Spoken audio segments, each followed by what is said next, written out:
professor. I teach at Harvard University, 美国哈佛大学. In graduate school, I became the student of John Fairbank, Fei Zhengqing 教授, who brought me into the China field, and I ended up being effectively his last doctoral student. China had historically one of the greatest market economies in the world, and it has developed one yet again since the early 1980s. So I always tell my students that hundreds of millions of Chinese lifted themselves out of poverty once they were given the chance.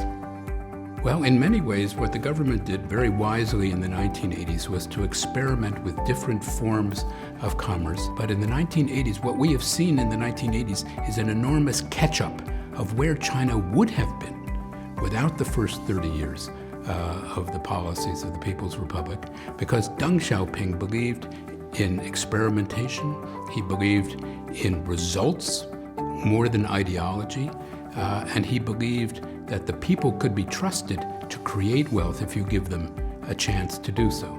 He believed, of course, in socialism as the ultimate end, but there are different means to that end. Socialism, he believed, did not mean you had to be poor. You know, Sun Dongshan, Sun Yat-sen, he wrote many very influential works. If you go to Sun Yat-sen's house in Shanghai, in the French concession, you can see his outline of a map of the Chinese railway network, and you can put on top of it an outline of today's railway network, and you would remark how similar these two plans are. But that has changed today, and building of roads, building of infrastructure is an enormously positive development for the enrichment of the Chinese people. You know, a train from Boston to New York takes today about 4 hours. It's about 220 miles. The same distance is the distance between Shanghai and Nanjing, and by high-speed rail, by Chinese Gaotie, it takes 1 hour and 2 minutes.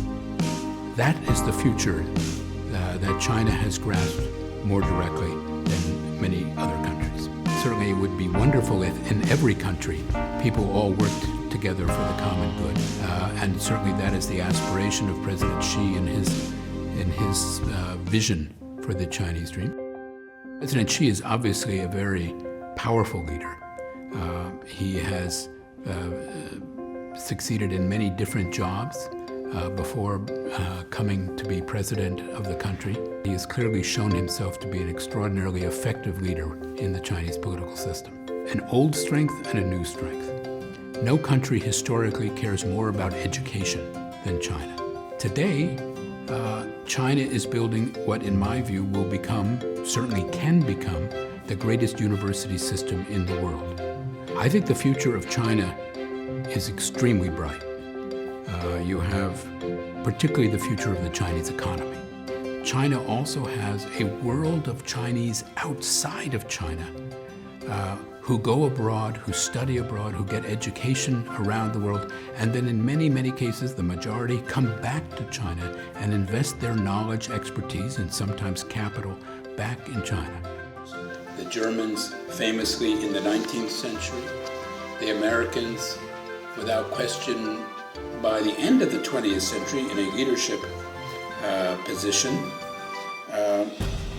and perhaps China now poised to take on leadership in the 21st century. I think this realm here today now, as the People's Republic of China, has the opportunity once again to be a global leader. I don't think any one country can be the global leader.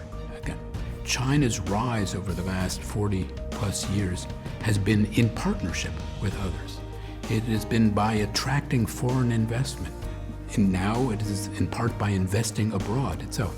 Without foreign trade, without interaction with the rest of the world, we would not see the prosperous China that we see today.